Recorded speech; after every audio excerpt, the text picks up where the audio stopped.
제 29주일입니다.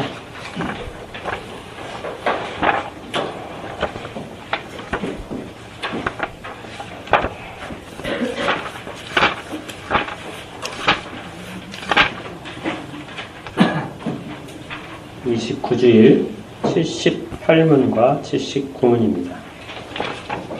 질문을 읽고 다음 우리 같이 읽도록 하겠습니다.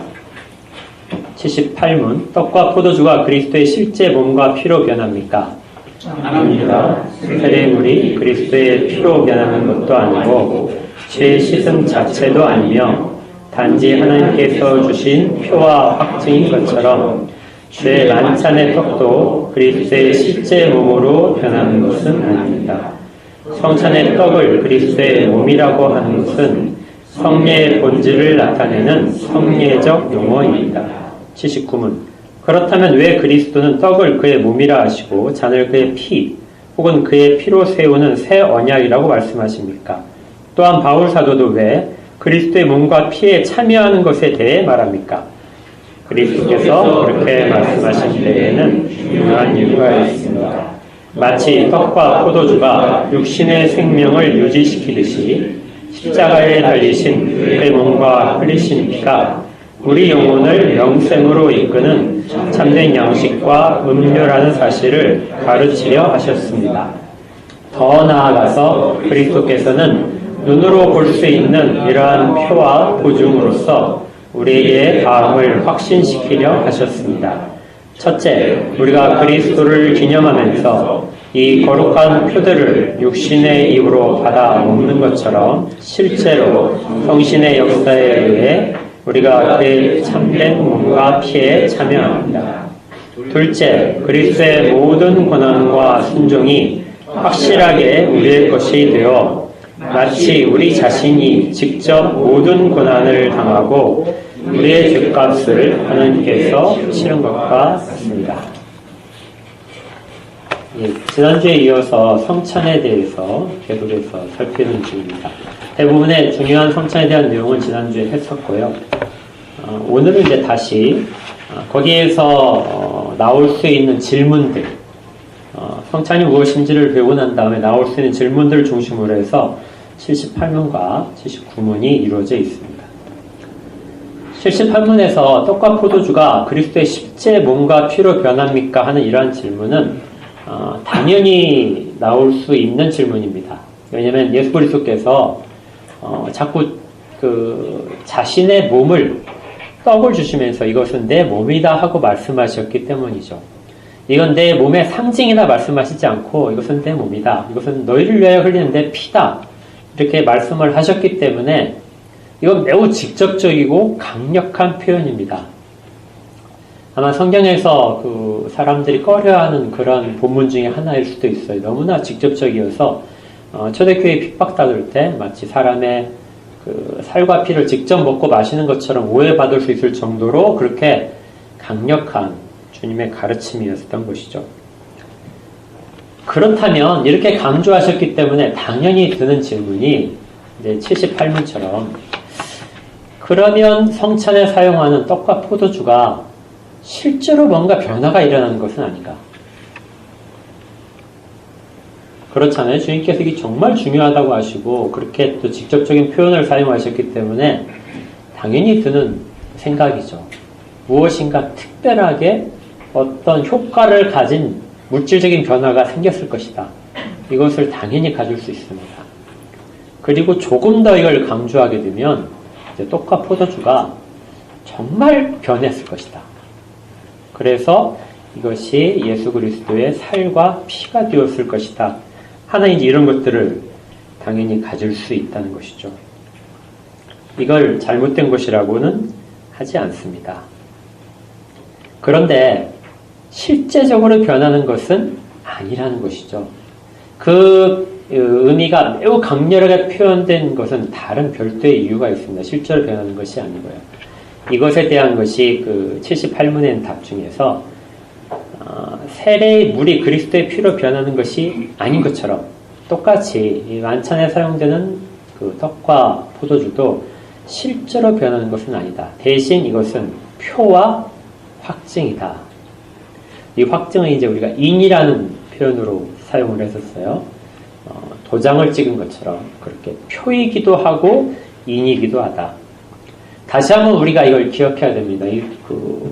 우리 개혁주의에서 언제나 그 중심적인 어떤 그 성경을 이해하는 틀, 여기에 뭐냐면 표와 그 표가 내포하고 있는 내용, 그 표의 의미, 이 두 가지 관계를 정말 잘 생각을 하시면은 거의 모든 성경을 읽으실 때 큰 오류로 빠지지 않을 수 있어요.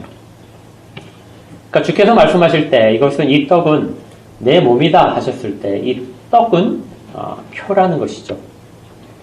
표는 눈에 보이도록 사람들에게 직접적인 감각적인 것으로 할 수 있도록 제정을 하시는 겁니다. 허락을 하신 것이고요. 그런데 표 자체가 실체가 아니고 그 표는 무엇인가를 담아내는 그릇인 것이죠. 그래서 그 안에 담긴 것이 중요한 것입니다. 이 소위로문답에 보게 되면 우리가 그 주기도문에서 우리가 우리에게 죄 지은 자를 사하여 준 것 같이 우리의 죄를 사하여 주옵소서 하는 구절이 있잖아요. 그렇다면 이 우리가 우리에게 죄 지은 자를 사하여 준 것, 이것이 실제적으로 우리의 죄를 사함받는 원인 혹은 공로로서 작용할 수 있느냐 하는 문제를 생각해 봤을 때 동일하게 표와 내용의 의미로서 살펴볼 수 있어요. 여러분들이 그 마태복음 18장인가요? 거기에 보시면은 이제 용서받은 죄인, 빚진 자의 비유가 나오잖아요. 그때 나오는 것처럼 우리가 누군가를 용서할 수 있다면 그것은 그리스도께서 우리의 모든 것들을 대신하셔서 하나님의 용서를 얻어내셨기 때문에 가능한 거죠. 우리는 먼저 용서받은 자이기 때문에 다른 사람을 용서할 수 있습니다. 그러니까 순서가 우리가 우리에게 죄 지은 자를 사하여 준 것 같이 이것이 가장 먼저 있는 것이 아니고요. 그리고 아버지께서 우리의 죄를 사하여 주신 것이 나중에 발생하는 것이 아니고 우리의 죄를 먼저 사하여 주신 것이 앞에 있다는 거예요. 이게 지금 감춰져 있는 부분입니다. 아까 주인께서도 자기 양들 위해 자기 목숨을 버리신다는 것이 감춰져 있어요. 양들은 그걸 모릅니다. 그냥 목자의 음성만 듣고 따라 나갔을 뿐인데요. 그 이전에 이루어진 작업들을 몰라요. 나중에야 이것을 알게 됩니다. 그래서 우리가 죄 용서를 받았구나 하는 걸 깨닫게 돼요.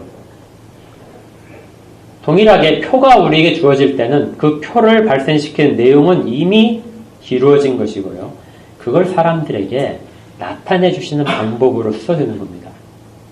그러니까 우리가 우리에게 죄 지은 자를 사하여 주는 것은 그것을 원인으로 해서 무엇인가를 하나님으로부터 얻어내는 것이 아니라 앞에서 발생한 그 일이 실체라는 것, 진짜 일어났다는 것을 표시해 주기 위해서 수면으로 떠오르는 것이 뭐냐면 우리가 다른 사람을 용서할 수 있게 되는 거죠.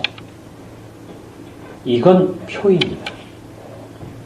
만약에 이 표가 없는 사람이라면 앞의 내용이 없을 수 있어요. 그래서 우리가 이 표가 드러나게 되면 표를 가지고 하나님 앞에 구할 용기가 생기는 겁니다. 왜냐하면 이미 이루어진 내용들이 있기 때문에요. 그래서 우리는 우리의 그 죄를 용서해 달라고 하나님 앞에 간구를 우리 입으로 다시 할 수 있게 되는 거예요. 언제나 이 관련된 그 성경을 이해하는 그 구절들을 이해할 때 우리에게 보이지 않는 부분이 있다는 것. 그리고 그것은 먼저 이루어져 있고 우리에게 명령하시는 부분은 언제나 그것이 드러난 결과로서 우리에게 알려주는 것이고 그것이 앞에서 일어난 것을 확인시켜주는 도장과 같은 역할을 한다. 그러니까 여러분들이 혹시라도 정말 마음에 불편한 사람이 있는데 용서를 하게 됐다. 그러면은요, 이건 우리의 자랑이 아니고 뭐라고요? 내가 정말 용서받은 자이구나. 내 모든 죄를 그렇게 용서하셨구나 하는 그 결과로서 내가 확인 작업을 하면서 감사를 할 수 있는 거죠. 그래서 이 성찬도 마찬가지입니다. 떡과 포도주를 우리가 받고 먹고 마시고 할 때 이미 우리 가운데 이루어진 일들, 그 일에 대해서 표로서 다시 한번 받아들이는 것이고요. 그래서 이것은 우리가 그걸 받음으로써 우리에게 어떤 우리 존재가 바뀌는 것이 아니라 바뀐 존재가 간사로 참여할 수 있는 것이죠. 이것이 78문에서 다루는 중요한 내용입니다. 이걸 그렇지 않고 성경을 잘못 이해하게 되면 표가 의미하고 있는 그 내용과 동일한 것이라고 생각을 하거나 표를 가장 중요하게 생각하는 것이라고 할 수 있어요. 이건 마치 또 성경의 예를 들게 되면 이런 거예요. 오전에 제가 설교할 때 그 시간 관계상 생략을 했는데요. 예수님께서 병자를 고치셨습니다. 그러니까 병자를 고치시거나 아니면 죄를 용서하셨어요. 그렇게 하신 것을 보게 되면 병자가 고침을 받는 것이 일어나고 그걸 바탕으로 해서 우리가 구할 수 있는 것이 또 다른 병자를 또 고치실 것이구나. 그래서 주 앞에 나오기만 하면은 그 병자를 데리고 나오면 모든 것이 다 항상 고쳐지는 것이나 이렇게 생각을 할 수 있는데요. 병을 고치는 것도 표입니다. 그 이전에 무엇이 있다고요? 그 사람에 대한 모든 그 질병들, 그 사람의 인생의 문제들, 그 사람이 겪고 있는, 아들이 죽어서 겪고 있는 문제들, 이러한 것들에 대한 주께서 그 모든 것들을 지고 해결하셨다는 선언을 먼저 읽고 그것이 이 땅 가운데 필요한 사람들에게 나타내 보이는 표가 되는 거예요.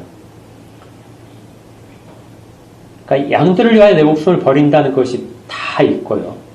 그 양들에 대한 내용, 그 버리신 내용이 어떤 사람에게는 병을 고치는 것으로 표시가 되고요.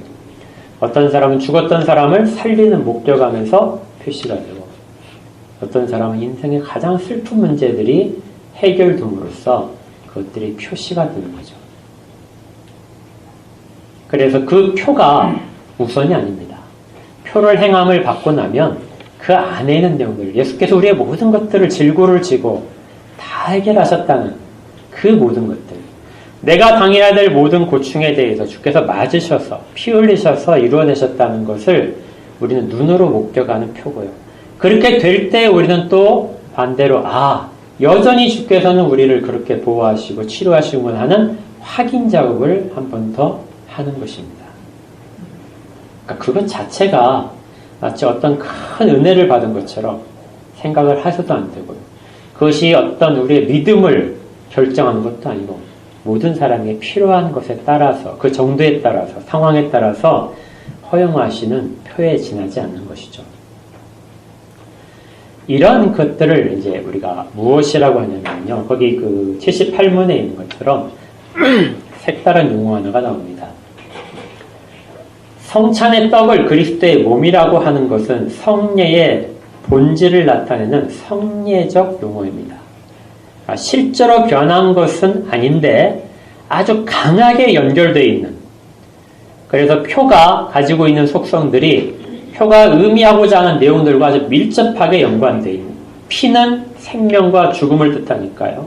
그것과 연결되어 있고, 살을 떼어주는 것은 그것이 우리를 위하여 찢기신 몸이라는 것을 상징적으로 나타낼 수 있기 때문에 밀접한 관계가 있습니다. 이런 관계를 우리가 성례 속에서 표현을 단정적으로 표현하는 것을 성례적 용어라고 해요. 지금 이제 잘 쓰이지 않는 부분인데 이렇게 아주 명확하게 구분하기 위해서 했습니다. 왜냐하면 이때는 로만 카톨릭에서 그 표와 그 실체가 동일하다고 늘 생각을 했기 때문에 여기에 대한 걸 하게 된 것이죠. 이제 제가 성경 공부하면서 이제 같이 하시던 분하고 얘기할 때 그런 얘기가 나왔어요. 이렇게 성례에 대한 걸, 그 성찬에 대한 걸 하다 보게 되면, 당연히 이제 이런 얘기가 나옵니다. 그러면 로만 카톨릭에서 하는 것이 훨씬 더 은혜롭네요. 훨씬 더 감각적으로 와닿잖아요. 여러분들 생각이, 여러분들이 주님과 늘상 함께 있다고 생각하면 그런 구별 자체가 의미가 없어요. 그런데 때로는 주님이 좀 내 기도를 잘 안 들으실 때가 있어요. 구애도 안 들어주시고 내 마음이 되게 허전해. 예수를 믿는다고 하지만 문제 가운데서 내가 길을 잃은 것 같고 또 중심이 흐트러진 것 같은 느낌을 들을 때가 있습니다. 이럴 때 나를 잡아줄 수 있다면, 만약 그것이 강렬한 어떤 그 매개체를 통해서 강렬한 체험을 통해서 붙들어줄 수만 있다면 흔들리지 않을 것 같잖아요. 근데 카톨릭은 매주 그걸 하는 겁니다. 너에게 부족한 부분, 너의 그 본질상 변하지 않는 부분들에 있어서 그리스도의 살과 피로 직접 공급해서 채우는 거예요. 그리스도는 먼 곳에 있는 것이 아니라 내 안에 이미 들어와 계신 거예요. 그래서 이게 그리스도와 연합이 아니라 그리스도와의 일체, 이것이 이루어진다고 생각을 해보세요. 그 여러분들이 얼마나 위로를 받겠습니까? 멀리 떨어지지 않고 내 안에 우리는 이제 들어왔다고 생각하지만 그들은 실제적으로 내 몸의 일부가 됐다니까요. 그래서 훨씬 더 위로를 받습니다. 강력하잖아요. 우리가 감각적으로 이렇게 체험한 것이 실체가 되어버리니까. 우리가 영적으로 막 이렇게 하게 되면, 아이고, 뜬구름 잡기처럼 생각될 수 있는데, 우리 몸에 진짜 이루어져 있다고, 그리고 우리 몸에 막 변해버렸다고 생각을 하니까 훨씬 유익할 수 있다는 것이죠. 그러나, 이건 매우 위험한 생각입니다. 그리고 성경적이지 않고요. 그렇다면, 성찬에 참여하지 못하는 사람, 이 사람은 한 번도 그 위로를 받을 수 없게 되겠죠. 남들은 다 은혜를 받는데, 그리고 그 예수 그리스도의 그들과 함께 일체가 되어서 모든 것들을 공급하시는데, 성찬에 어떤 이유든지 간에 참여하지 못한, 예를 들어 질병 가운데 있어요. 그러면 성찬을 할 수 없겠죠. 이런 분들에 있어서는 전혀 유익을 끼치지 못하게 됩니다. 그리고 또 가톨릭에서는 이게 두려움의 대상이 돼요. 성찬 자체가 기쁨이 아니라 두려움이 됩니다. 루터가 그런 고백을 했었어요.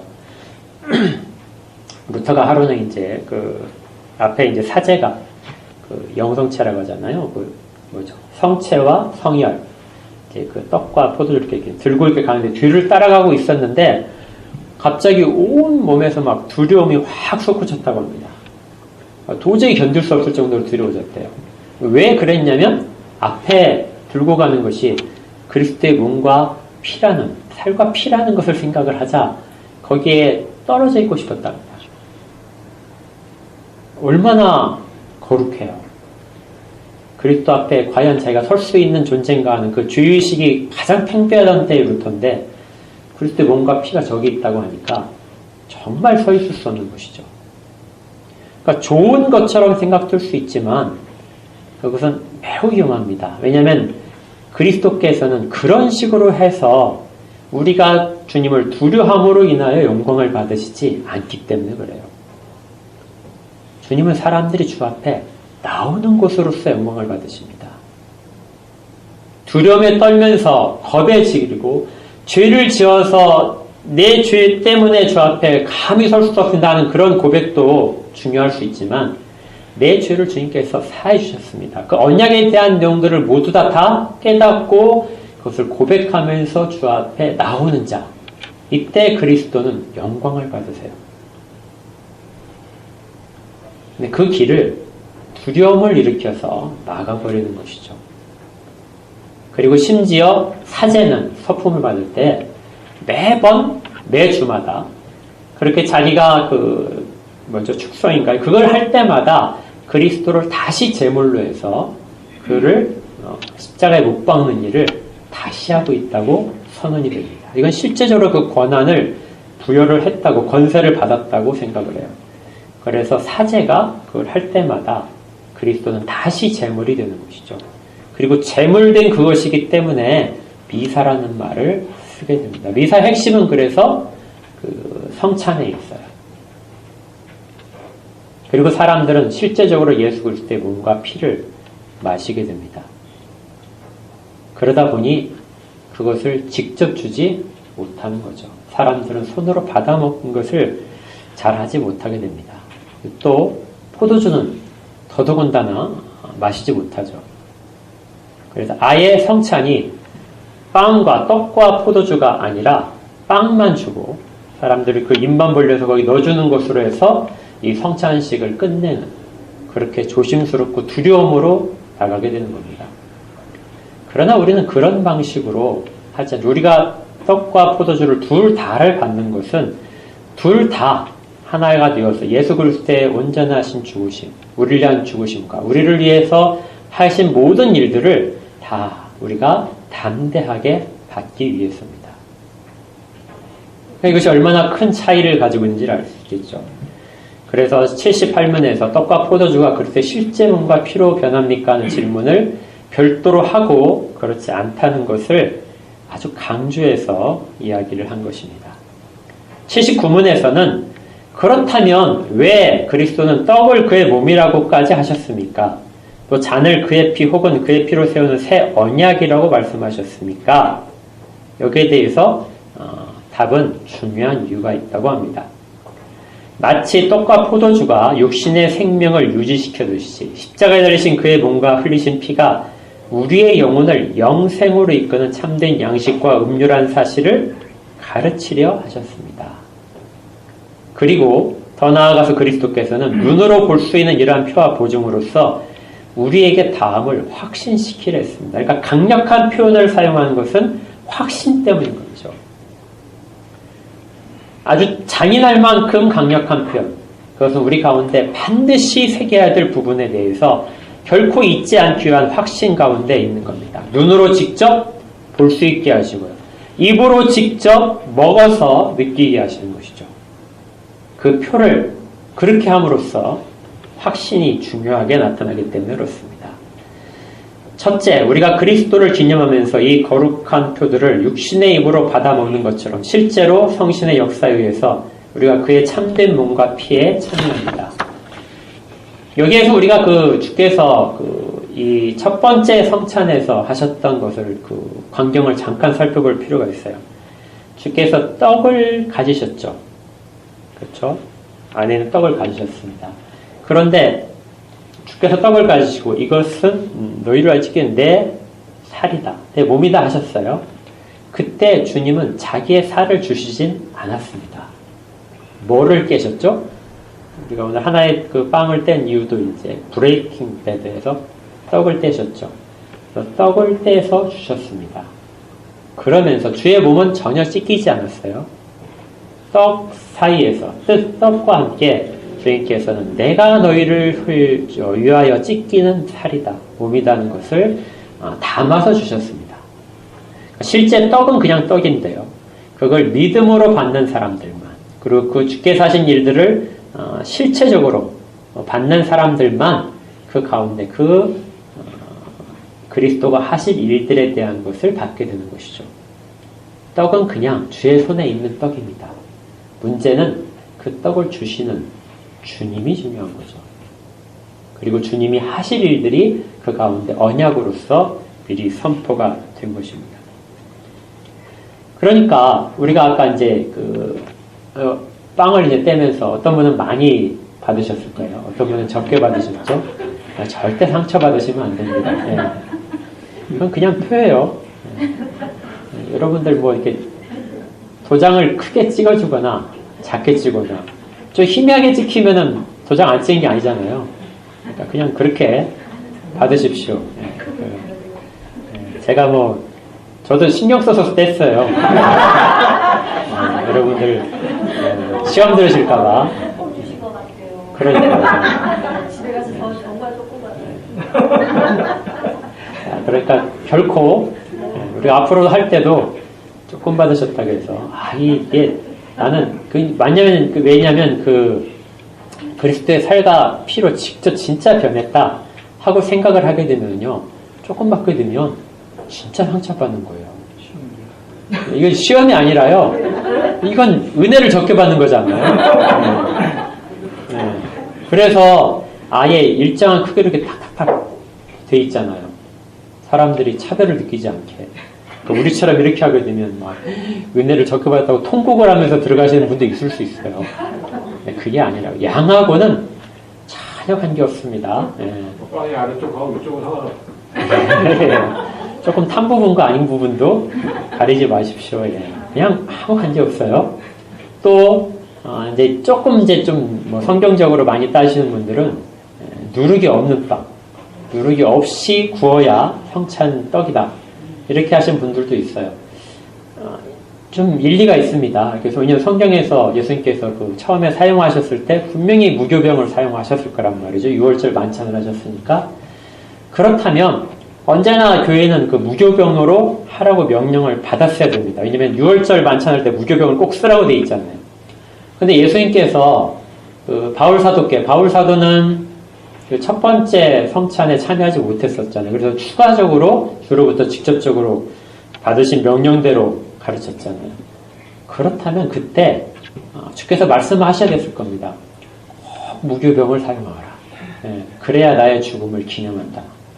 그게 내 피와 살이다. 이렇게 하셨을 겁니다. 근데 전혀 그런 얘기가 없거든요. 그러니까 이게 무교병인지 유교병인지도 중요하지 않습니다. 또 정말 엄격한 분들은 또 그 뭐죠? 시간. 6월절 만찬은 저녁 때 하잖아요. 저녁 식사예요. 그러니까 성찬은 저녁 때 해야 된다. 예수님께서 첫 번째 하셨으니까 이것도 역시 마찬가지. 그러면 사도 바울께서 마지막에 꼭 저녁에 하거라. 이렇게 명령을 받았을 거예요. 시간과 장소와 그리고 뭐죠 아까? 먹는 양. 그리고 유교병인지 무교병인지 이거에 시험 들지 마십시오. 그건 본질적인 것이 전혀 아닙니다. 상황에 따라서 우리처럼 이렇게 할 수 있어요. 조금 더 탄 것을 하더라도 전혀 시험 들면 안 됩니다. 또 한 가지는요. 중요한 건 이것은 너희가 모일 때마다 하라고 돼 있어요. 그렇죠? 그래서 제한 조건은 혼자서는 결코 안 됩니다. 모일 때마다 그래서 여러 사람들이 있을 때 해야 되고 또 가급적이면 자주 하는 것이 좋습니다. 지난주에 말씀드렸듯이 보이는 말씀으로써 주의 죽으심을 언제나 전하는 방법으로서 또 우리에게 확신을 주는 방법으로서 필요하기 때문에 그렇죠. 처음에 초대교회 때는 사람들이 이것을 직접적으로 가르침을 받는 경우가 많지 않아서 성찬 자체가 중요한 가르침의 수단이었습니다. 거기 그 79문의 밑에 있는 것처럼 가르치려 하는 용도로서 많이 사용됐어요. 그러면서 이걸 통하여 확신을 더 강하게 주게 되는 것이죠. 또 이제 이 성찬을 어떤 감사로 생각해야 되느냐, 찬양으로 생각해야 되느냐, 어떤 교제로 생각해야 되느냐 하는 여러 가지 이렇게 논의들이 있습니다. 되게 자세한 부분까지 사람들이 이야기를 하는데요. 그게 큰 의미는 없을 거예요. 어떤 부분에서는 감사로 되어 있고 어떤 부분에서는 찬양으로도 할 수 있습니다. 어떤 부분에서는 코이노냐, 참여함, 교제 가운데서 의미가 담겨 있기도 해요. 이런 모든 것들이 사실은 성찬에 담겨 있습니다. 그래서 어떤 분들은 세세하게 예수께서 주님께서 이렇게 떡을 떼실 때는 축사하시고 떼셨고 잔을 하실 때는 또 감사 기도를 하고 하셨다. 감사를 드리고 하셨다 하니까 떡은 축사고 잔은 감사 이렇게 해서 구별해서 하시는 분도 있어요. 이건 큰 의미가 없을 겁니다. 모두가 다 감사예요. 카톨릭에서는 좀 구별할 수 있어요. 왜냐하면 그들은 이제 떡을 들고 기도를 할 때, 축사할 때 이때 실체적으로 떡이 변한다고 생각을 하기 때문에 그래요. 그래서 이 들고 있어서 이때 축사할 때 이 성질이 변합니다. 눈에 보이는 건 그대로지만 안에 있는 모든 것들이 바뀌어요. 그러니까 실제적으로 그리스도의 몸으로 바뀌는 것이죠. 그래서 축사가 그런 의미를 갖고 있습니다. 그런데 성경 말씀 보시면은 이걸 들고 떡에다 축사하지 않잖아요. 이 축사가 찬양이라는 뜻이는데 떡에 찬양을 합니까? 아니죠. 어디에 찬양하죠? 하나님께 아버지께 찬양을 드리잖아요. 아버지께 찬양하고 아버지께 감사를 드립니다. 이건 그냥 들고 있어서 우리의 그 감사와 찬양에 있어서의 표시일 뿐이죠. 찬양은 우리 가운데 이 일들을 허락하시고 그리스도를 통해 우리 죄를 모두 다 사하시고 우리에게 생명을 새로 공급하신 것에 대한 찬양입니다. 이전에 짐승을 잡아서 그 피를 흘려야만이 죄의 문제에서 떠날 수 있었다면 아들을 보내셔서 아들로 하여금 우리의 모든 죄의 문제를 대신 지고 가시게 함으로써 우리의 모든 것들을 해방시키셨다. 자유롭게 하셨다는 거기에 대한 감사가 감사죠. 그래서 성찬은 우리가 찬양을 드리면서 감사를 하면서 하는 성질의 요소를 갖고 있습니다. 또한 그리스도의 몸에 우리 모두가 다 참여한다는 의미도 있고요. 개인적으로 우리가 그리스도의 연합 속에 들어간다는 의미도 있습니다. 이걸 우리는 주가 오실 때까지 계속 하도록 그렇게 명령을 받은 것이죠. 이제 두 번째 보시면은요. 둘째, 그리스도의 모든 고난과 순종이 확실하게 우리의 것이 되며 마치 우리 자신이 직접 모든 고난을 당하고 우리의 죄값을 하나님께 치른 것과 같습니다. 앞에서는 우리의 모든 것이 기쁨과 감사로 넘쳤다면 이 둘째 부분에 있어서는 우리가 좀 심각하게 생각하고 주 앞에 겸손하게 서 있는 부분이 필요합니다. 그리스도의 모든 고난과 순종, 그것이 확실하게 우리의 것이었다. 그러니까 그리스도의 고난이 내가 마치 그 고난을 받는 것처럼, 또 그리스도가 순종하신 것이 마치 내가 모든 것들을 직접 순종한 것처럼 그런 마음을 가지고 성찬에 임하는 것이죠. 마치 우리 자신이 직접 모든 고난을 당하고 우리의 죄값을 우리 스스로가 마치 치른 것처럼 그런 애통함과 그런 것을 가지고 성찬에 참여하라. 실제로 그리스도께 하셨지만 그것이 마치 내가 그 안에서 직접 고난을 받은 것처럼. 그래서 어떤 사람들은 그리스도의 고난에 대해서 나는 아무 관련이 없는 것처럼 느끼는 사람들이 있어요. 그것을 경계합니다.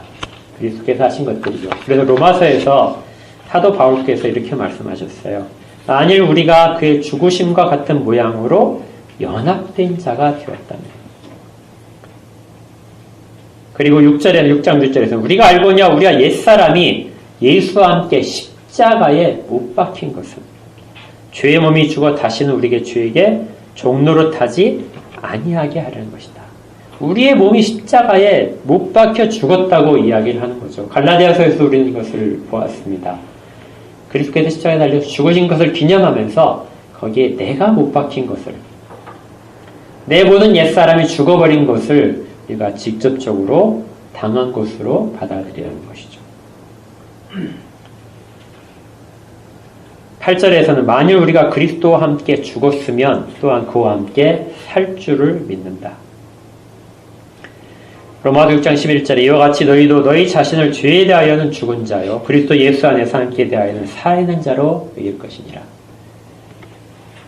우리가 성찬을 할 때마다 우리가 얼마나 그 모든 죄들을 계속해서 범하고 있는지, 그리고 그것이 실질적으로 그리스도께서 고난 당하신 것을 내가 마치 고난을 당하면서 치러진 것처럼 그런 마음으로도 받아야 한다는 것입니다. 그리고 동일하게 그것이 우리와 완전히 관계가 없어진 것으로, 완전히 죽은 것으로 끝난 것으로, 그리고 우리는 살아난 것으로 다시금 받아야 되게 되는 것이죠. 죽은 자요 살아있는 자로 여길 것이라. 죄에 대해서는 죽은 자입니다. 그래서 우리가 성찬을 하면서는 애통한 마음이 있을 수 있고 마음에 찔림과 상함이 있을 수 있지만 성찬을 끝내면서는 우리는 마음 가운데 살아있는 자의 모습만을 다시 확인할 수 있게 되는 거죠. 이것이 성찬 속에 있는 내용들입니다. 그리스도께서 하신 일들은 굉장히 우리의 감각적인 표현으로 많이 되신 거예요. 쉽게 여러분들 생각해 주세요. 우리의 질병을 대신 지셨어요. 그리고 우리를 치유하셨습니다. 잘 쉽게 생각하시려면 그리스도께서 우리 예를 들어 나병 환자의 손에 얹으셔서 치료하시는 것은 그의 나병이 그리스도의 몸으로 옮겨간 것입니다. 죽은 자를 살리신 것은 그 죽음이 그리스도의 몸으로 옮겨갔어요. 그래서 그리스도가 죽으신 거예요. 죄인의 그 죄들이 그리스도로 말미암아 그리스도로 옮겨가서 그분이 죄를 가지시고 죽으신 겁니다. 좀 더 생생한 표현으로 하면 그렇게 되고, 이것을 조금 더 완전히 그렇게 질병이 옮겨간 것은 아닌 것 같으니까 이것을 이제 전가되었다, 이렇게 이야기를 할 뿐이죠. 좀 더 생생하게 표현하면 그렇게 여기셔야 됩니다. 그러니까 성찬도 마찬가지예요. 내 죄가 그렇게 없어진 거예요. 이렇게 단번에 못에 박혀서 없어진 거예요. 내 질병과 내 인생의 고민들, 내 어려운 모든 것이 그리스도께서 양들을 위하여 자기 목숨을 내주실 때 이렇게 사라진 것. 이것을 성찬마다, 성찬을 할 때마다 다시 한번 우리에게 확신을 지켜줍니다. 눈으로 보듯이 입으로 맛봤듯이. 그렇게 우리는 참여함으로 말미암아 생명의 것들을 다시 충족하게 공급받게 되는 것이죠. 이런 것들이 다 이루어지기 위해서는 늘상 요구하는 것은 믿음입니다. 과연 내가 그것을, 그 언약을 믿고 있는가? 성찬을 하실 때 제일 중요한 것이 믿음이라고 그랬죠. 우리가 내 죄를 살펴서 회개하는 것보다 더 중요한 것은 그 언약이 내게 진짜로 믿어지는가? 그 언약 속에 내게 진짜로 머무는 자인가? 그런 사람이 실제적으로 그 모든 믿음으로 은혜를 받습니다. 이걸 성령께서 하시는 거죠. 그래서 성령께서 하신 성령의 은혜로 말미암아 우리는 이 모든 것들을 믿음 안에서 누리게 됩니다. 이제 성찬을 우리가 할 때마다 이 내용들을 다시 한번 꼭 기억하셨으면 좋겠어요. 얼마나 크게 복된 일인지, 얼마나 은혜의 방편으로서 그리스도께서 그렇게 사도들을 통해서 반복적으로 선포하셔야 될 만큼 중요한 내용인지, 실제적으로 우리 가운데 영적인 육의 양식과 방불에서 영적인 양식들이 늘 공급되기를 소망하는, 정말 나날이 새로워지는 것들을 경험하는 우리 모두가 되길 주의 이름으로 축복합니다. 함께 기도하겠습니다.